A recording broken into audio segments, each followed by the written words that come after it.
Socialism is both a political and economic theory, advocating the productions of economic and public ownership rather than private ownership. The term socialist derives from the Latin word sociare, meaning to combine or to share. Its earliest usage was on 1827 in Britain in an issue of Cooperative magazine. On 1830s, followers of Robert Owen in Britain and Saint-Simon in France referred their beliefs as socialism. At 1840s, the term was also familiar in the range of industrialized countries such as France, Belgium, and German states. It was said that the characteristics of early socialism was described as it is influenced by harsh and often inhuman conditions and also the laissez-faire policies. There were gradual improvements and transformation of socialism that was happened in the late 19th century. On working class conditions, also an advancement of political democracy and growth of trade unions, working class political parties, sports and social clubs, which provide greater economic security and integrate into industrial society. Since the late 20th century, socialism has suffered a numbers of spectacular reverses, leading to some to proclaim the death of socialism. Capitalism is based on individual initiative and favors market mechanism over government intervention. It is defined as an economic system in which private individuals or businesses, rather than the government, own and control the factors of production, entrepreneurship, capital goods, natural resources, and labor.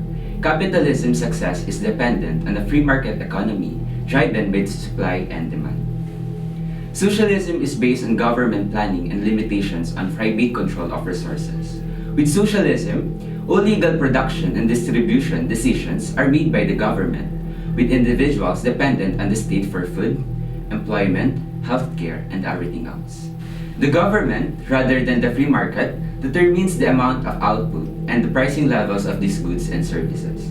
Socialism is, broadly speaking, a political and economic system in which property and the means of production are owned in common, typically controlled by the state or government. Socialism, which emphasizes both the economy and socialism, should be run democratically, and that the goal is to meet the needs of all the people, not just a few rich. Some socialists argue that socialism does not necessarily require the government to run everything. Instead, business institutions should be run by those workers and consumers that are affected by them. Socialism, understood as a political creed and ideology, characterized by a particular cluster of ideas, values, and theories which are community, cooperation, equality, social class, and common ownership. Two major issues that splits competing traditions and tendency within socialism. First is goals or ends for which socialists should strive, and second is means or the roads to socialism, for which socialists should use to achieve socialist ends. Socialism could only be introduced by the revolutionary overthrow of the existing political system, and accepted the violence would be an inevitable feature of such a revolution. Although early socialists often supported the idea of revolution, as the 19th century progress enthusiasm for popular revolt waned as socialists shifted away from violent insurrection and to persuade that there was an alternative evolutionary, democratic, or parliamentary road to socialism. The idea that the victory of socialism was inevitable, as in the late 19th and early 20th century, caused a wave of optimism to spread throughout the socialist movement. Socialist optimism was founded on a number of assumptions. It was said that the progressive extension of the franchise would eventually lead to the establishment of universal adult suffrage and therefore of political equality. And political equality would work in the interest of the majority, that is, those who would decide that outcome of elections. And also socialism was thought to be the natural home of the working class. Once in power, socialist parties would be able to carry out a fundamental transformation of society throughout the process of social reform. Marxism is a codified body of thought that existed after the death of Karl Marx in 1883. It is a product of attempt by German socialist leader Karl Kautsky and Georgy Plekhanov, which is a Russian theoretician. It is an attempt to turn the ideas and theories of Marx into systematic and comprehensive worldview. Marx's work is a critic of capitalism and it highlights the inequality and instability. Vladimir Lenin, a mastermind of the 1917 October Revolution and the leader of the Soviet state, reflected his concern with the problems of winning power and establishing communist rule. In this ideology, the power had to seize through armed insurrection. Lastly, it echoed Marx's call for transitional dictatorship of proletariat. Stalinism, on the other hand, it embraced the doctrine of socialism in one country. In 1928, Joseph Stalin, a Russian revolutionary and leader of Soviet Union, oversaw a dramatic economic and political upheaval, and due to that, he announces a 5-year plan. It brought rapid industrialization and total eradication of private enterprise. Instead of promoting social revolution, social democracy seeks to achieve socialism gradually through established political systems. It believes that political change should be done peacefully.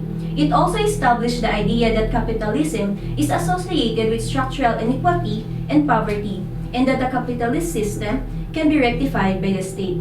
Moral or religious beliefs rather than a scientific analysis is the theoretical foundation of ethical socialism. It strongly advocates social justice. It believes that the goal of socialism is to build common culture that would provide the basis for social cohesion and solidarity. A notable person in this field is Richard Henry Tawney. He believes that the capitalism problem resulted from the absence of moral ideal, which led to uncontrollable acquisitiveness and widespread material inequality. Revisionist socialism believes that the fundamental goal of socialism was that productive wealth should be owned in common by all and therefore used for the benefit of all. In contrast to social democracy, revisionist socialism has the belief that capitalism is unredeemable.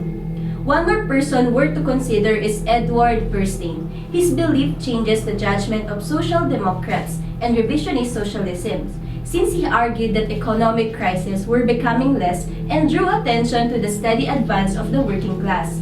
With that, the belief of Bernstein, Social Democrats dropped their commitment to planning as they recognized the efficacy and vigor of the capitalist market.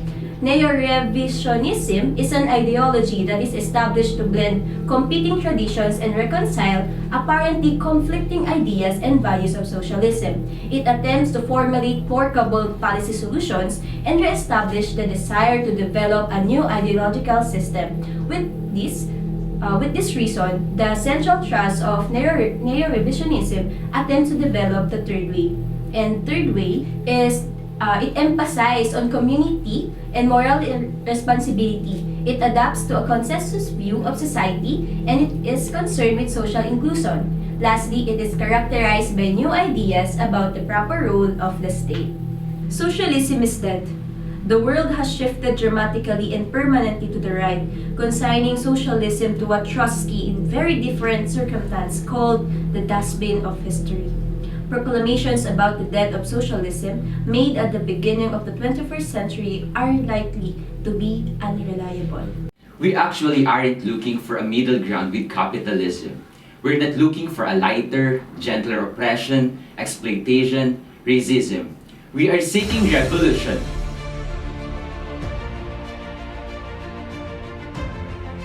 We brought socialists and capitalists together to spark dialogue about their differences and similarities.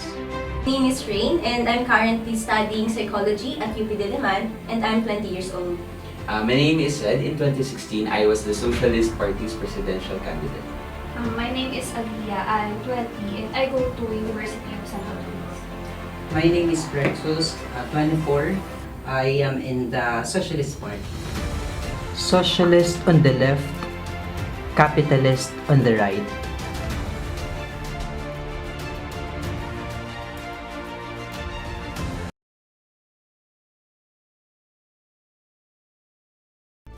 That sort of saying that if you give a man a fish, etc., it holds, and also who should do the helping, and how is it very important that not all acts of service are equally beneficial.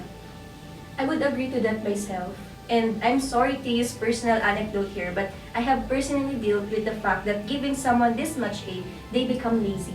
My father is an alcoholic. Due to an injury in his leg, he gets SSS, and what ends up happening is he receives enough SSS to the point where he is not motivated to do anything else beyond just going home, drinking a beer, or something like that. And I think people should help people, especially if they are underprivileged or they need the resources to push them, and that's the fine line. But your personal anecdote only covers the small demographic of the alcoholic host people.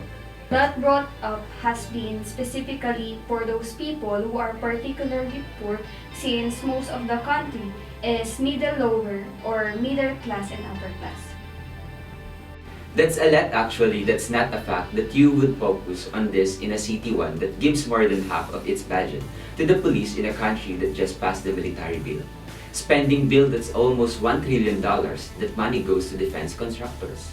Government paying for things is not capitalism. We're in a capitalist system.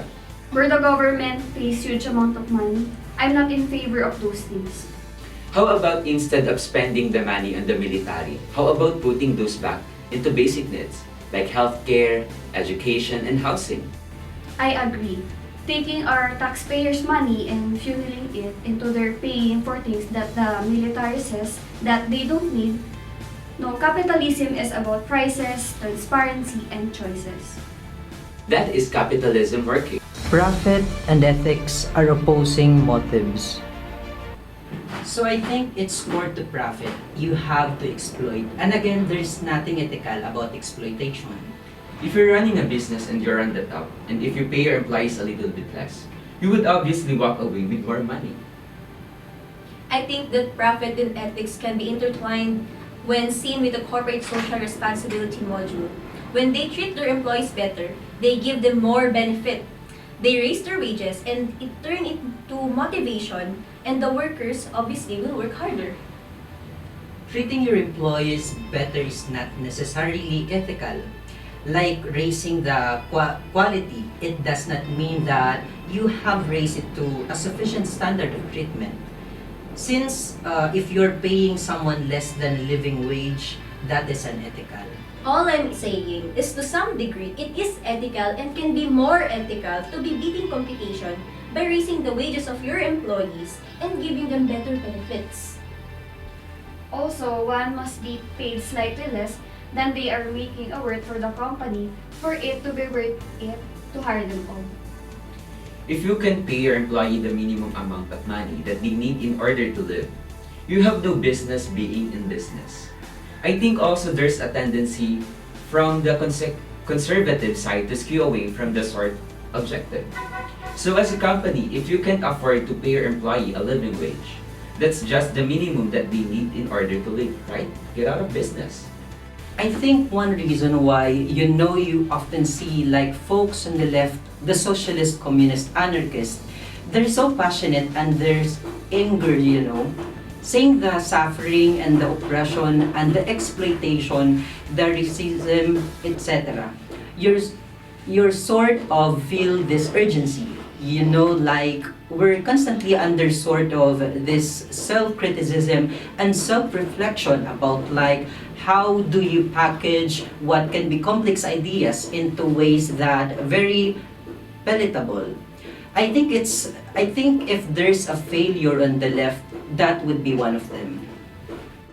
I wish that rather than having an agenda that we try to prove and we see ourselves as winning by convincing the opponent, I wish that we could consider winning as finding the middle ground and finding where we're similar and finding the truth. I think if you're in the pursuit of truth, then you've won contrary to convincing other people that you are right. We actually aren't looking for a middle ground with capitalism. We're not looking for a lighter, gentler oppression, exploitation, racism. We are seeking revolution. However, despite that, we definitely disagree on pretty much everything. It's good to know that the real common ground here is we as Generation Z, we're actually like talking about this like whether we were able to convince the other side of anything or not, at least we care about it. You know, this is the topic that we need to talk about and need to be aware of, especially what is going on to our leaders.